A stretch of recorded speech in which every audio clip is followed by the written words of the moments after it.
वाकई आज के स्मैकडाउन के अंदर बहुकाल और तहलका मच चुका है। स्मैकडाउन की शुरुआत करते हैं दी ओरिजिनल ट्राइबल चीफ के वाइज मैन पॉल हेमन बोलते हैं कि रोमन रेंज बन चुका है एक बार फिर से आपका head of the table, the tribal chief Roman range. Then उसके बाद वो बोलते हैं कि रोमन रेंज वो चीजें हासिल करना चाहता है एक बार फिर से जिसने वो लॉस की थी, यानी कि वो चाहते हैं कि एक बार फिर से उनके पास आ जाए अनडिस्प्यूटेड WWE चैंपियनशिप।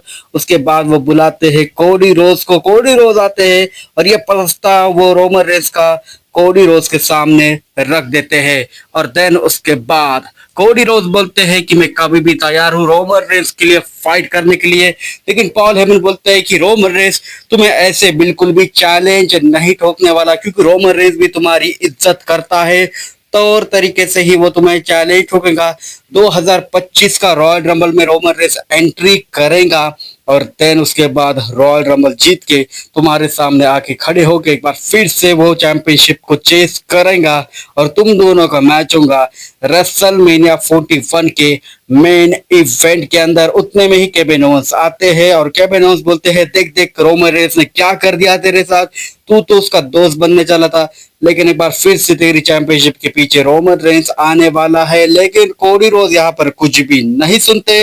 कोडी रोज जाते हैं सीधा केविन ओवेंस की धुलाई करते हैं और पीछे से पॉल हेमन के आ जाते हैं जेकब फाटू टामा टूंगा, लेकिन यहाँ पर सेव करने आ जाते हैं जिमी ऊसो और दोनों को तोड़ देते हैं जिमी ऊसो। लेकिन जब बारी आती है जेकब फाटू की, चेयर शॉट लगा देते हैं जेकब फाटू को जिमी ऊसो, लेकिन उसका तो कुछ खास असर दिखाई नहीं देता जेकब फाटू के ऊपर। जेकब फाटू भौकालिक तरीके से अटैक कर देते हैं, सोलो नहीं बल्कि हमारे जिमी ऊसो के ऊपर, और ये सेगमेंट यहीं पर शायद से खत्म हो जाता है।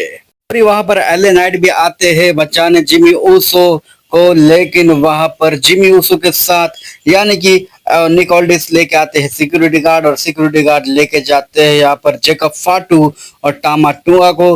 देन उसके बाद बैक स्टेज टामा टुआ को कैद कर लेते हैं किसी रूम के अंदर। यहाँ पर एलए नाइट वो बोलते हैं कि मैं जा रहा हूँ चैंपियनशिप जीतने। देन उसके बाद चेल्सी ग्रीन अपनी वुमेन्स यूनाइटेड से चैंपियनशिप को डिफेंड कर रही थी अगेंस्ट मिशन, और इस मैच के अंदर पाइपर निवे के डिस्ट्रैक्शन से यहाँ पर हार जाती है एक बार फिर से मिशन, और चेल्सी ग्रीन अपनी वुमेन्स यूनाइटेड से चैंपियनशिप को रिटेन कर लेती है। उसके बाद नाकामोरा अपनी यूनाइटेड स्टेट चैंपियनशिप को डिफेंड कर रहे थे अगेंस्ट एलए नाइट, और ये मैच बहुत ही लंबा खिंचता है। लास्ट में यहाँ पर बीएफटी फिनिशर लगा देते हैं, पिन करने जाते हैं, लेकिन यहाँ पर रोक लेते हैं ब्रेक को कौन, हमारे जेकब फाटू टामा टूंगा, और बुरी तरीके से यहाँ पर अटैक कर देते हैं जेकब फाटू टामा टूमा एलए नाइट के ऊपर। और देन उसके बाद कोडी रोज और जिमी ऊसो यहाँ पर सेव करने आ जाते हैं। बुरी तरीके से कोडी रोज जेकब फाटू को मारते हैं, यहाँ पर टामा टुमा को मारते हैं ये तीनों भी बंदे। और देन उसके बाद यहाँ पर 6 मैन टैग टीम मैच शायद से बुक होता है मेन इवेंट के लिए। देन उसके बाद ठीक हमको मेन इवेंट देखने को मिलता है जिमी ऊसो कोडी रोज वर्सेस टामा टुमा और जेकब फाटू के बीच, और इस मैच के बीच में ही जिमी ऊसो के ऊपर यानी कि कोडी रोज के ऊपर बुरी तरीके से अटैक कर देते हैं कोडी रोज के फ्रेंड केविन ओवेंस, क्योंकि उनका मैच होने वाला है रॉयल रंबल के अंदर।